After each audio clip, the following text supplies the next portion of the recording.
Hello students, आप सभी का अग्रवाल क्लासेस में फिर से स्वागत है। आज हम 11th क्लास की वीडियो में अकाउंटेंसी सब्जेक्ट में एक आज नया टॉपिक लेके चलने वाले हैं। स्टूडेंट, मैं आपको बताऊं, ये टॉपिक हमारे लिए बेहद इंपॉर्टेंट है। इसकी इंपॉर्टेंस क्या है, क्या नहीं है, क्या इसका लॉजिक है, वो आप इस वीडियो के एंड तक अपने आप समझ जाएंगे कि इस वीडियो की क्या खास बात है या इस वीडियो का हमें क्या बेनिफिट मिलता है। पहले आप मतलब समझिए होता क्या है। Topic is laser. क्लास 11 से रिलेटेड हमारा टॉपिक है लेजर बनाना। यानी इस लेजर को बनाने से पहले एक टॉपिक का होना बेहद जरूरी है जो हम कर चुके हैं। That is called journal entries. That is called journal entries. अब बात आती है, वो जो जर्नल एंट्रीज बनाई है हम उनकी हेल्प से लेजर बनाएंगे। यानी कुल मिलाकर उन एंट्रीज में जितने भी अकाउंट आए हैं सबका सेपरेट अकाउंट बनना है। अगर आप देखें सब चीज सिमिलर है, बिल्कुल कोई भी अकाउंट उठाए फॉर्मेट सबका सेम है, लेकिन जिस फॉर्मेट को हम जो नाम दे देंगे वो ही हमारा अकाउंट बन जाएगा। सपोज मैं इसको कैश का नाम दे दूं तो ये कैश अकाउंट बन गया। इसको मैं कैपिटल का नाम दे दूं ये कैपिटल अकाउंट बन गया। इसको मैं मशीन का नाम दे दूं ये मशीन अकाउंट बन गया।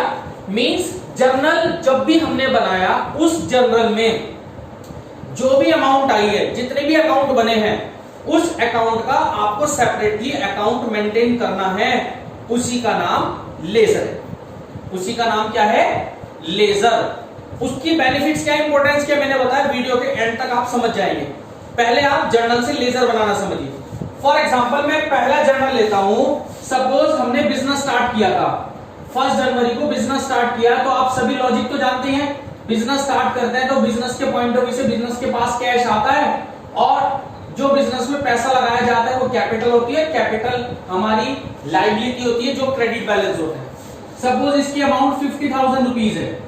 सपोज इसकी अमाउंट हमारी 50,000 रुपीज है। तो अगर स्टूडेंट आप ध्यान से देखें, बात को लॉजिक समझने की कोशिश करना। इस जर्नल एंट्री में 2 अकाउंट आए हैं। इस जर्नल एंट्री में 2 अकाउंट आए हैं। First name is cash and second name is capital. तो कंफर्म है स्टूडेंट, हमें 2 अकाउंट यहां पर बनाने होंगे। एक अकाउंट को क्या नाम देंगे हम? कैश का, और एक को क्या नाम देंगे? कैपिटल का। यानी जो ये पहले वाला अकाउंट है इसको मैंने नाम क्या दिया? Cash account. दूसरे वाले को क्या नाम दिया? Capital account. यानी जर्नल एंट्री में जितने भी अकाउंट आए हैं उनका सेपरेट आपको अकाउंट बना के चलना होगा। ये बात तो समझ में आ गई कि सर ने कहा एंट्री में जितने भी नाम है सबका सेपरेट अकाउंट बनेगा। पहला नाम कैश लिखा तो मैंने एक अकाउंट को कैश का नाम दिया, एक का नाम कैपिटल है तो दूसरे को मैंने कैपिटल अकाउंट दिया। अब एंट्री पोस्ट करनी है। जो जहां बैठा उसको उसी के घर में पोस्ट करना है। जिसकी जगह जहां है उसको वहीं बिठाना है। जिसकी जहां जगह है उसको वहीं बिठाना है। मतलब क्या था, अब तक तो कैश और कैपिटल इकट्ठे थे। अब तक कैश और कैपिटल एक एंट्री के बंधे हुए सूत्रों में इकट्ठे थे। अब मुझे दोनों को अलग करना है। अब हमें दोनों को सेपरेटली अलग अलग करना होगा। कैश कहां बैठा? डेबिट साइड में बैठा। कैश कहां बैठा? डेबिट साइड में। तो ये रहा कैश, ये रही इसकी डेबिट साइड। तो मैंने बताया जो जहां बैठा उसे वहीं बिठा दो और सबसे पहले अमाउंट डालो। अगर आप लोगों ने लेजर बनाते समय पहले अमाउंट डाली तो मैं नहीं मानता आपको कोई प्रॉब्लम आने वाली है। आप कभी भी लेजर गलत नहीं कर सकते, नहीं तो बच्चे गलती बहुत करते हैं। कैश डेबिट साइड में बैठा है, कैश डेबिट साइड में बैठा है तो कैश के डेबिट साइड में अमाउंट लिख दो। आप सभी जानते हैं इधर की साइड डेबिट होती है, इधर की side credit. That is debit credit, debit credit, debit credit. यही चीज हम बार बार सुनते वाले हैं। दूसरा नाम था कैपिटल का। कैपिटल को मैंने क्रेडिट किया हुआ है तो कैपिटल के क्रेडिट में अमाउंट जाएगी। ये रहा कैपिटल, ये रही क्रेडिट। कितनी अमाउंट? 50,000। डेट क्या थी? जनवरी 1। तो जनवरी 1 यहां पर भी आ गई और जनवरी 1 यहां पर भी आ गई। अब बात आती है नाम लिखने की। याद रखना स्टूडेंट, जब भी कोई चीज हम इधर डेबिट में लिखेंगे तो आप 2 लगाएंगे, और अगर हम कोई चीज क्रेडिट में लिखेंगे तो उसके साथ क्या लगेगा? बाई। अगर हम कोई चीज डेबिट में लिख रहे हैं तो उसके साथ क्या लगेगा? 2, और अगर हम कोई चीज क्रेडिट में लिख रहे हैं तो उसके साथ क्या आएगा? बाई। अब ध्यान से समझो, कैश का संबंध किसके साथ था? कैश का संबंध किसके साथ था? कैपिटल के। और कैपिटल का संबंध किसके साथ था? कैश के। यानी कैश का संबंध किसके साथ था? कैपिटल के।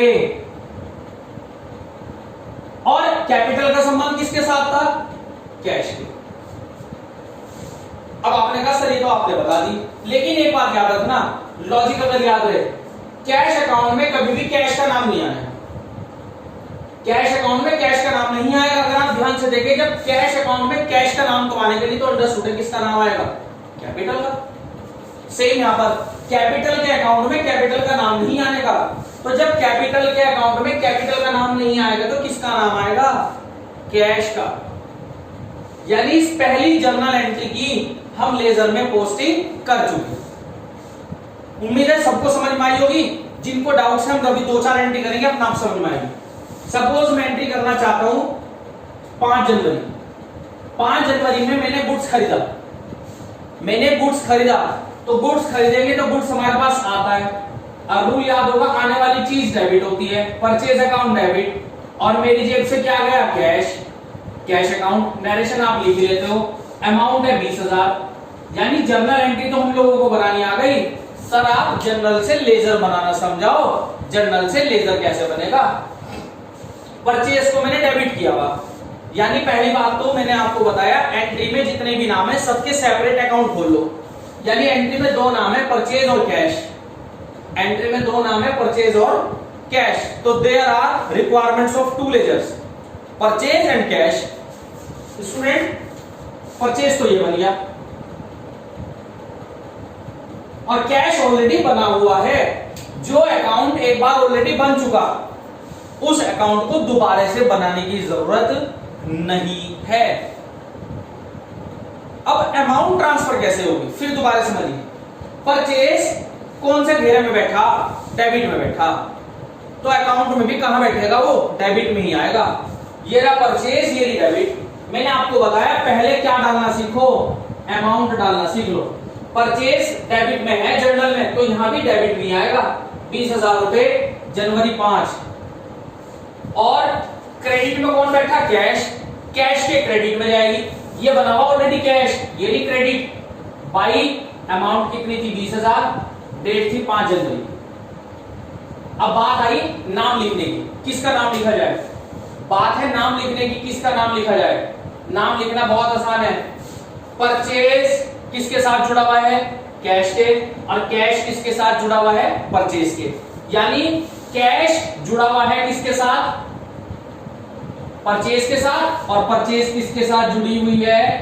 कैश के साथ। एक लॉजिक और भी बताया था, परचेज में, परचेज के अकाउंट में परचेज का नाम नहीं आने का। तो भैया जब परचेज के अकाउंट में परचेज का नाम नहीं आएगा तो किसका नाम आएगा? कैश। सेम फॉर दैट, यहां पर कैश के अकाउंट में कैश का नाम नहीं आएगा तो किसका नाम आएगा? परचेज का। यानी 2 एंट्रियों से लेजर बनाना मैंने सीख लिया। और एंट्री डालते हैं 8 जनवरी 8 मैंने गुड्स बेचा है। गुड्स बेचा होगा तो पैसा आएगा, आने वाली चीज डेबिट। और जब भी हम गुड्स को बेचते हैं तो हमने अकाउंट ओपन किया था सेल का, 5,000 रुपए की हमारी एंट्री है। अब आप इसकी पोस्टिंग करना सीखेंगे। देखो कैसे करेंगे, कितने नाम खुलेंगे, कितने अकाउंट खुलेंगे? 2। एक अकाउंट का नाम कैश और एक अकाउंट का नाम सेल। सर कैश का तो खुला हुआ है ऑलरेडी अकाउंट, यानी आप तुरंत कहेंगे सर कैश अकाउंट तो ऑलरेडी ओपन है, मुझे अब कैश अकाउंट को ओपन करने की जरूरत नहीं है। लेकिन सेल का अकाउंट अभी तक नहीं बना, तो मुझे सेल का अकाउंट तो बनाना पड़ेगा। अगला अकाउंट कौन सा बन गया स्टूडेंट? सेल्स का। नेक्स्ट अकाउंट कौन सा बन गया? सेल्स का। अब पहले अमाउंट डालने सीखेंगे।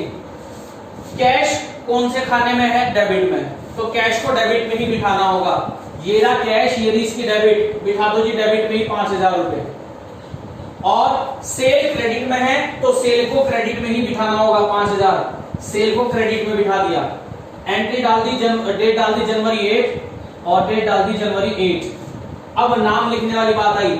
ये बात बता रखी, इधर जो भी कुछ आएगा 2 के साथ, इधर जो भी कुछ लिखना बाई के साथ। लेकिन जब आप कैश का लेजर बनाओगे, कैश किसके साथ जुड़ा हुआ है? सेल के साथ। और सेल किसके साथ? कैश के साथ। या हम दूसरी लैंग्वेज में कैश के अकाउंट में कैश का नाम नहीं आता, नहीं आता, नहीं आता, कैश में कैश का नाम नहीं आता, तो क्या होगा? कैश में कैश का नाम तो आएगा नहीं, किसका नाम आएगा? सेल्स का। और सेल्स में किसका नाम आएगा? कैश का। देखो स्टूडेंट, बात समझ में आई क्या? अब अगली एंट्री पढ़ते हैं। जनवरी 8 के बाद सपोज मैं एंट्री करता हूं जनवरी 12, हमने सैलरी पे करी है। क्या पे करी है? सैलरी। तो सैलरी पे करेंगे तो सैलरी मेरे लिए खर्चा है, सैलरी अकाउंट डेबिट। और जब अंडरस्टूड है सैलरी पे करूंगा तो कैश मेरे पास से जाएगा, जाने वाली चीज क्रेडिट होती है। अमाउंट आ गई 2000। अब जनरल एंट्री तो हमें समझ में आ गई, लेजर पोस्टिंग बनानी है। फिर दोबारा से वही बात, सर कितने अकाउंट बनाने? 2, एक सैलरी और एक कैश। कैश का तो ऑलरेडी बना हुआ है, तो किसका बन जाएगा? सैलरी का। कैश का अगर बना हुआ है तो किसका अकाउंट बनेगा? सैलरी का। पहला स्टेप तो समझ में आ गया। अब अमाउंट डाल ली। सैलरी किस घेरे में है? डेबिट में। सैलरी का घर कहां है? डेबिट में। तो सैलरी को कहां बिठाना? डेबिट में। तो ये रही सैलरी, सैलरी को डेबिट में बिठाने 2000 रुपए। और कैश क्रेडिट है, ये रहा कैश, ये रहा क्रेडिट। कैश को कहां बिठाना? क्रेडिट में। तो कैश को क्रेडिट में बिठा दिया। अमाउंट डालने की बात आई, सर यहां तो 2 आनी है, यहां 22 आनी है। डेट मुझे पता थी जनवरी 12, यहां पे डाल दी जनवरी 12। लेकिन बात आती है नाम लिखने की। सैलरी के कॉलम में सैलरी का नाम नहीं आने का, तो किसका नाम आएगा? कैश का। कैश के कॉलम में कैश का नाम नहीं आएगा, तो किसका नाम आएगा? सैलरी का। सैलरी किसके साथ जुड़ी हुई है? कैश के साथ। और कैश किसके साथ जुड़ा हुआ था?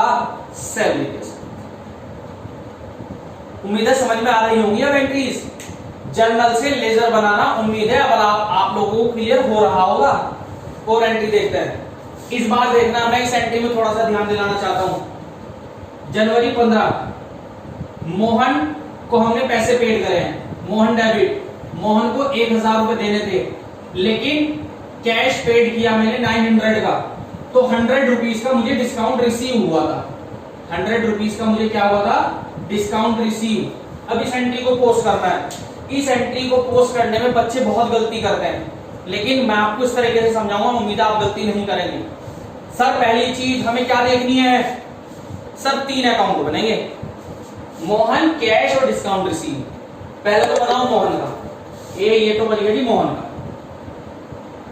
फिर अगला कौन सा बनेगा? कैश। सर वो तो ऑलरेडी बना हुआ, आपने मना करी कि जो अकाउंट एक बार बना हुआ है दोबारा मुझे उस अकाउंट को बनाने की जरूरत नहीं है। तीसरा नंबर पे कौन सा बना? Discount receive. ए लो सर, डिस्काउंट रिसीव अभी बन गया। अब जो जहां बैठा उसको वहीं बिठाना। मोहन डेबिट में बैठा तो मोहन को डेबिट में बिठाएंगे। मोहन डेबिट में बैठा तो मोहन को डेबिट में बिठाएंगे। कहां है मोहन? ये रहा मोहन। मोहन को डेबिट में बिठाना तो मोहन के डेबिट में अमाउंट आएगी। लेकिन मोहन को जब मुझे डेबिट में बिठाना है तो मोहन के डेबिट में कितने रुपए बिठाने? 1000 रुपए बिठाने। मोहन के यहाँ कितने बिठाने? 1000। लेकिन मुझे डिस्क्रिप्शन पता थी 1000 की डिटेल थी 900 और 100, तो मैं अलग अलग ही करके लिखूंगा 900 और 100। यानी मोहन के डेबिट में टोटल अमाउंट आई है 1000, तो मोहन के डेबिट में तो टोटल अमाउंट आई 1000। कैश को कहां बिठाना? क्रेडिट में। ये रहा कैश, ये रही क्रेडिट, तो कैश को क्रेडिट में बिठाना। लेकिन कैश में अमाउंट कौन सी लिखेंगे? कैश वाली। यानी कैश में कितने बिठाने? 900 रुपए। तो कैश में कितने बिठाओगे आप? 900 रुपए बिठाओगे। उसके बाद डिस्काउंट भी क्रेडिट हो रहा, तो डिस्काउंट के भी क्रेडिट में बिठाने कितने रुपए? 100 रुपए। डिस्काउंट के भी किसमें कितने बिठाने? 100 रुपए। अब नाम कैसे लिखेंगे? नाम में कंफ्यूजन रहता है। सर डिस्काउंट के तो क्रेडिट में जाना, तो क्या लिखूंगा? बाई। डेट थी इसकी जनवरी 15। सर मोहन को डेबिट में जाना, तो मोहन के डेबिट में तो 2 आएगा, जनवरी 15, जनवरी 15 और जनवरी 15। कैश के क्रेडिट में जाना तो कैश के क्रेडिट में 22 आएगा, जनवरी 15। सर 2 और 22 भी लिखना समझ में आ गया, लेकिन नाम लिखने पड़ेंगे। मोहन किस किस के साथ जुड़ा हुआ था? कैश और डिस्काउंट के। मोहन किस के साथ जुड़ा हुआ था? कैश और डिस्काउंट के। तो 2 कैश अकाउंट और 2 डिस्काउंट रिसीव अकाउंट। यानी मोहन के कॉलम में मोहन का नाम नहीं आने का, तो किसका नाम आएगा? कैश और डिस्काउंट रिसीव का। उसके बाद कैश के क्रेडिट में बिठाना है, तो क्या बिठाना? ये कैश किससे मिला? मोहन से, यानी कैश का संबंध किसके साथ था? मोहन। और सेम फॉर दैट डिस्काउंट को क्रेडिट में बिठाना, तो डिस्काउंट के क्रेडिट में आएगा, लेकिन डिस्काउंट का संबंध किसकी वजह से था? मोहन की वजह से।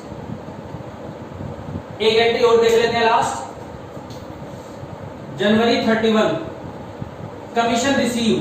तो कमीशन रिसीव हुआ तो मेरे पास कैश आया, और कमीशन जब मिलता है तो कमीशन मेरे लिए प्रॉफिट होता है, और जर्नल एंट्री के पॉइंट ऑफ व्यू से आप सभी जानते हैं प्रॉफिट हमेशा क्रेडिट होता है। 5,000 रुपए का मुझे कमीशन मिला है। सर एंट्री में दो अकाउंट बनेंगे, एक अकाउंट का नाम कैश और एक अकाउंट का नाम कमीशन। सर कैश का तो आप ऑलरेडी बना चुके, हम कैश नहीं बनाने के, अब सिर्फ हमें किसकी जरूरत पड़ी? कमीशन की। अब हमें सिर्फ किसकी जरूरत पड़ी? कमीशन की।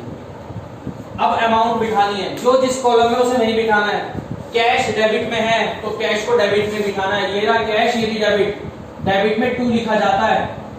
जनवरी 31 कितने बिठाने? 5,000। और कमीशन क्रेडिट में है, कमीशन क्रेडिट में है तो कमीशन को क्रेडिट में ही बिठाना है। ये रहा कमीशन, ये रही क्रेडिट, 5,000 रुपए क्रेडिट में बिठाना है। तो 22 जनवरी 31 बात आती है नाम डालने की। सर कुछ दिक्कत नहीं, अब तो कैश किसके साथ जुड़ा हुआ? कमीशन के, तो कैश के साथ तो आएगा कमीशन, कैश के साथ तो क्या आएगा? कमीशन। और कमीशन किसके साथ जुड़ा हुआ है? कैश के, यानी कमीशन के कॉलम में, कमीशन के लेजर में कमीशन का नाम नहीं आएगा, कैश का नाम आएगा, और कैश के लेजर में किसका नाम आएगा? कमीशन का। तो स्टूडेंट अब तक हमने क्या समझा? जर्नल एंट्री तो हम पिछली वीडियो में समझ चुके थे, लेकिन इस बार थोड़ा सा रिवीजन भी हुआ। इस जर्नल एंट्री के बेस पे हमें इंडिविजुअल लेजर बनाने पड़े। इंडिविजुअल मैंने लेजर बनाए, कैश का अलग, कैपिटल, परचेज, सेल, सब चीजों का लेजर अलग अलग बनाया। स्टूडेंट अब इसको करने के साथ मेन जो मुद्दा है, इनके बैलेंस निकालना, इनके बैलेंस निकालना कि इसकी हेल्प से हमारे बैलेंस कैसे निकलते हैं। बैलेंस नॉर्मल प्लस माइनस तो वही है ना, लेकिन थोड़ा सा कैलकुलेशन करने का प्रोसेस चेंज है। जैसे कि पहले मैं कैश का लेजर बनाना चाहता हूं, तो सबसे अच्छा तरीका क्या है? पहले डेबिट और क्रेडिट का रफली टोटल कर लो, डेबिट और क्रेडिट का रफ पे ही टोटल कर लीजिए। तो हम डेबिट और क्रेडिट का टोटल करके देखते हैं। पहले मैं कैश के डेबिट साइड की बात करता हूं। 50,000 एक है, 5,000 एक, 5,000 एक, टोटल आ रहा है 60,000। ये 60,000 डेबिट का है। क्रेडिट का कितना है? 20,000 प्लस 2,000 प्लस 900, टोटल आ गया 22,900। ये टोटल आ गया क्रेडिट का। दोनों में बड़ा टोटल कौन सा है? सर डेबिट का बड़ा है, तो जो टोटल दोनों में बड़ा है उसको दोनों सामने लिख दो। और याद रखना टोटल जो है हमेशा सेम रो में होगा, इधर की रो बिल्कुल सेम होगी। तो टोटल 60,000 था डेबिट का, यानी मैंने बताया जो दोनों में टोटल ज्यादा है वो टोटल दोनों साइड रख दो। अब इस टोटल में डिफरेंस कितने का? 60 माइनस 22,900, 37,100 का डिफरेंस है। अब आप में से कुछ तो ये कह रहे होंगे कि सर इधर का टोटल तो 60 है लेकिन इधर का टोटल 60 नहीं है, लेकिन आपने 60 रखवा दिया। सर इधर का टोटल 60 होगा जब तो रखवाया होगा। हाँ यही मैं बताना चाह रहा हूं, इधर का टोटल भी 60 होना चाहिए, लेकिन जब 60 नहीं हुआ इसका मतलब इधर कुछ ना कुछ डिफरेंस है। वो डिफरेंस 37,100 रुपीज का है, वो डिफरेंस 37,100 रुपीज का है, वो हमारा बैलेंस है। दैट मीन्स इस कैश के लेजर से मुझे ये पता लगा कि पूरे साल में या इस पूरे महीने में इतना कैश मेरे पास आया है और इतना कैश मेरे पास से गया है। जाने के बाद भी इतना बैलेंस मेरे पास कैश का बचा हुआ है, यानी जो ये बैलेंस बचा हुआ है इसको मैं लिखूंगा बाई बैलेंस, और इस बैलेंस को एक पर्टिकुलर नाम दिया गया सीडी, कैरी डाउन, आगे ले जाना, यानी इस बैलेंस को हम आगे भी फॉरवर्ड करेंगे। जब भी हम बैलेंस कैलकुलेट करेंगे उसको नाम देंगे balance CD, CD means carried down. अब ये बैलेंस किस डेट में आएगा? याद रखना ये बैलेंस महीने की लास्ट डेट को आता है। जो भी क्वेश्चन में दिया गया होगा, जिस भी मंथ की बात चल रही होगी, ये बैलेंस उसी मंथ की लास्ट डेट को आएगा। लेकिन ये क्वेश्चन जब तक पूरा नहीं होता जब तक आप इस बैलेंस सीडी को आगे न ले जाएं, तो मुझे इस बैलेंस को आगे भी ले जाना होगा। यानी ये टोटल तो लग चुका, अब आगे आएगा तो इस टोटल के नीचे आएगा, ये 37,100 जो हमारा बैलेंस सीडी था वो बैलेंस आगे आ गया। जब बैलेंस आगे आएगा तो उसको एक पर्टिकुलर नया नाम देंगे जिसको नाम दोगे balance BD, balance brought down. जो बैलेंस कैरी डाउन था उसको जब मैं आगे ले आया वो बैलेंस बीडी बन गया। लेकिन अब डाउट रहेगा इस बैलेंस बीडी की डेट क्या होगी। इस बैलेंस बीडी की डेट होगी इस महीने से नेक्स्ट महीने की फर्स्ट डेट, यानी जनवरी के बाद क्या आएगा फरवरी, और फरवरी की कौन सी date first date. Clear student. और देखिए एक दो लेजर के हम और निकालते हैं आंसर। मुझे इन दोनों साइड का टोटल लगाना है। सर इधर तो कोई टोटल है नहीं, तो मतलब इसका मतलब यही टोटल ज्यादा है, सेम टोटल 50 और सेम टोटल यहां पर भी 50 लिखना है। सर इधर कोई फिगर है तो है नहीं, आपने फिर भी 50 लिखा दिया। हाँ इसका मतलब कुछ ना कुछ 50,000 का मेरे पास बैलेंस बचा हुआ है, और जो भी मैं बैलेंस कैलकुलेट करूंगा उसको हम बैलेंस सीडी लिखेंगे। CD means carry down. ये बैलेंस वो है जो मुझे आगे ले जाना है। ये बैलेंस कब आएगा जनवरी की 31 तारीख को। लेकिन जब ये बैलेंस इस कैरिड से इधर जाएगा, इधर से बैलेंस इधर आता है, इधर से इधर जाता है, तो ये बैलेंस जो सीडी है वो सीडी इधर ट्रांसफर होगा। जब ये बैलेंस सीडी इधर जाएगा तो ये बैलेंस बीडी बन जाएगा 50,000 रुपए का। लेकिन जो बैलेंस सीडी से बीडी बनेगा वो अगले महीने की पहली तारीख को बनेगा, यानी अगले महीने की फरवरी, और फरवरी की कौन सी डेट फर्स्ट डेट को बनेगा। और समझिए, और समझ में आएगी। 1 2 3 4 जब तक नहीं आप कहोगे जब तक नहीं समझ में आना। टोटल दोनों साइड का लगाना है। दोनों साइड में सर एक ही साइड फिगर है, इधर तो कुछ टोटल रहा ही नहीं, तो टोटल 20 आया। सेम टोटल मैंने 20 यहां पर लिख दिया। 20 में से बैलेंस करने के लिए कुछ नहीं बचा, तो इसका मतलब आंसर 20 ही बचा होगा, क्योंकि जब आपने टोटल 20 लिखा तो इधर भी 20 ही होना चाहिए। जो 20 का है वो मेरा बैलेंस बचता है, बैलेंस सीडी। ये बैलेंस सीडी कब आएगा स्टूडेंट जनवरी की 31 डेट को। अब जो बैलेंस सीडी है, सीडी का मतलब कैरी डाउन, जो बैलेंस मुझे आगे ले जाना है। तो एक चीज कंफर्म है, जो बैलेंस सीडी है वो आगे बीडी भी जाएगा। तो जब सीडी से आगे बीडी ट्रांसफर करोगे क्या लिखेंगे हम उसको, टू बैलेंस बीडी। और बैलेंस बीडी स्टूडेंट कौन सी तारीख को आएगा फरवरी की फर्स्ट डेट, फरवरी की पहली तारीख को। यहां पर समझने की कोशिश करना, थोड़ा सा स्पेस है, आराम से समझ में आएगा। मुझे दोनों साइड का टोटल लगाना है। सर इधर तो कोई टोटल है नहीं, टेंशन खत्म। एक ही साइड का टोटल लगाना है 5,000। सेम टोटल मुझे दूसरी साइड रखना है 5,000। इधर कुछ ना कुछ 5,000 होने चाहिए, कुछ नहीं है। इसका मतलब 5,000 का मेरे पास बैलेंस बचा हुआ है। जो बैलेंस बचा हुआ है उसको मैं क्या नाम दूंगा, बैलेंस सीडी। बैलेंस सीडी जनवरी की 31 तारीख को आएगा। लेकिन जो बैलेंस कैरी डाउन है उसको आगे भी ले जाना पड़ेगा। बैलेंस सीडी से जब आगे जाएगा 5,000 रुपए, जब बैलेंस आगे जाएगा तो वो बनेगा by balance BD brought down. और इस बैलेंस बीडी की जो डेट आती है वो उससे अगले महीने की पहली तारीख। तो मार्च जनवरी के बाद क्या आता है फरवरी, तो फरवरी की फर्स्ट डेट। इस तरीके से भी एक दो बैलेंस हो रहे हैं, ध्यान से समझिए। जैसे कि मुझे इसका कमीशन का आंसर निकालना है।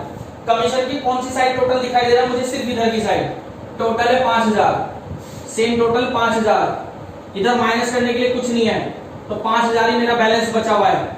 जो बैलेंस कैलकुलेट होके आया उसको हमने क्या नाम दिया, बैलेंस सीडी। ये बैलेंस कब आएगा स्टूडेंट, जनवरी की लास्ट डेट। जो बैलेंस कैरी डाउन है उसको आगे ले जाना जरूर पड़ेगा। जो बैलेंस सीडी है वो आगे ट्रांसफर होगा, जिसको हम क्या नाम देंगे, बाई बैलेंस बीडी। ये आएगा फरवरी की पहली तारीख को। ये बैलेंस आएगा फरवरी की फर्स्ट डेट को। कितना बैलेंस आया, 5,000 रुपए का। जो बैलेंस सीडी है वो अमाउंट ट्रांसफर होगी बैलेंस बीडी। और समझिए, अब तो उम्मीद है समझ में आया होगा। इधर का टोटल देखा, दोनों में किधर है, सर सिर्फ उधर है। उधर है तो सिर्फ टोटल लगाया 100। सेम टोटल यहाँ पर 100। आंसर कुछ नहीं बचा तो आंसर यही होगा 100। इसका मतलब ये मेरा बैलेंस है। जो बैलेंस कैलकुलेट किया वो बैलेंस सीडी बनेगा।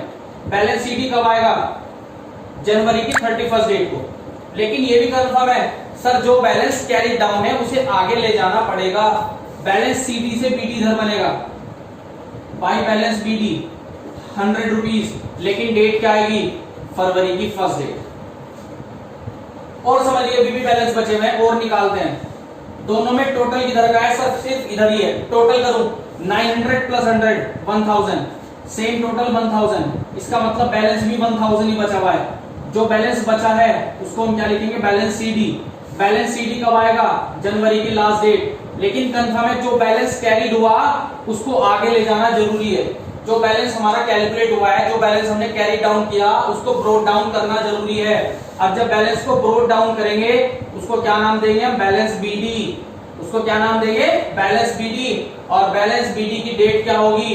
फरवरी की पहली तारीख। बैलेंस बीडी की डेट क्या होगी? फरवरी की फर्स्ट डेट। एक बैलेंस और रह गया, वो भी निकाल देते हैं, उसे भी छोड़े। टोटल देखते हैं, इस बार उम्मीद है समझ में आया होगा। टोटल लगाऊंगा 2000। अब तो मन ही मन में आवाज चलनी शुरू हो गई होगी आप लोगों की, समझ में आ रहा होगा। सर सेम टोटल, यहाँ पर इधर कुछ है नहीं, तो सर 2000 ही हमारा बैलेंस बचेगा। जो बैलेंस बचेगा उसको मैं क्या नाम दूंगा? Balance CD. बैलेंस सीडी कब आएगा सर? जनवरी की लास्ट डेट। जो बैलेंस सीडी है सर उसको आगे ट्रांसफर जरूर करना होगा। आगे जरूर ट्रांसफर करूंगा तो बैलेंस ब्रोट डाउन होगा, जिसको हम बैलेंस बीडी कहेंगे। और बैलेंस बीडी फरवरी की कौन सी तारीख को निकलता है? फर्स्ट डेट को। फरवरी नहीं, मतलब जब भी हमारा एक मंथ कंप्लीट हुआ उससे नेक्स्ट डेट में हमारे बैलेंस ब्रोट डाउन किए जाते हैं। तो स्टूडेंट इस वीडियो से हमने बहुत सारी चीजें समझी है। हाँ, मैं आपको इसकी इंपॉर्टेंस बताना चाह रहा था। कल को मुझे देखना है कि कैश कहां आया कहां गया, मैं हर एक जर्नल एंट्री को ढूंढता फिरूंगा नहीं। अब मुझे जर्नल एंट्री ढूंढने की जरूरत नहीं है, अब तो सिर्फ मुझे लेजर उठाना है। आपसे कोई पूछे हमारे पास कैश कब कब आया, भाई एक तो कैश आया था 1 जनवरी को, एक आया 8 जनवरी को, एक आया 31 जनवरी को। अब आपने पेड कहां किया सर? वो भी पता है मुझे। सर 5 जनवरी को तो मैंने बुक्स खरीदा था, वहां पेमेंट हुआ। सर 12 जनवरी को मैंने सैलरी पे करी, 15 जनवरी को मैंने मोहन को पैसे दिए। यानी हर चीज ब्रीफली एक साथ ही कंप्लीट हो गई। अब आपको जर्नल की जरूरत नहीं रही। जर्नल की हेल्प से आप ऑलरेडी क्या बना चुके? लेजर बना चुके। अगर मैं पूछूं आपने टोटल सैलरी कितनी पे करी? सैलरी यही सर, सैलरी कितनी पे करी? 2000 रुपए पे करी। सर सैलरी कितनी पे करी है? 2000। भाई कमीशन कितना रिसीव हुआ? कमीशन रिसीव का आपको कॉलम देखना है। सर कमीशन मुझे 5000 का रिसीव हुआ, कमीशन 5000 का रिसीव हुआ। मोहन का बैलेंस कितना है? सर मोहन का बैलेंस 1000 रुपए है। यानी मुझे ये तो चलो एक एंट्री थी, अगर यही मोहन की 4 एंट्री होती, वे भी सारी आ जाती, टोटल निकल जाता। यानी हमारा काम लेजर की हेल्प से बहुत आसान हो जाता है। लेजर हमारे लिए बहुत बेनिफिशियल है। उम्मीद है आपको ये वीडियो समझ में आई होगी। और स्टूडेंट इस वीडियो को लाइक, शेयर और सब्सक्राइब के साथ बेल आइकन दबाना जरूर ध्यान रखें। Good day, thank you.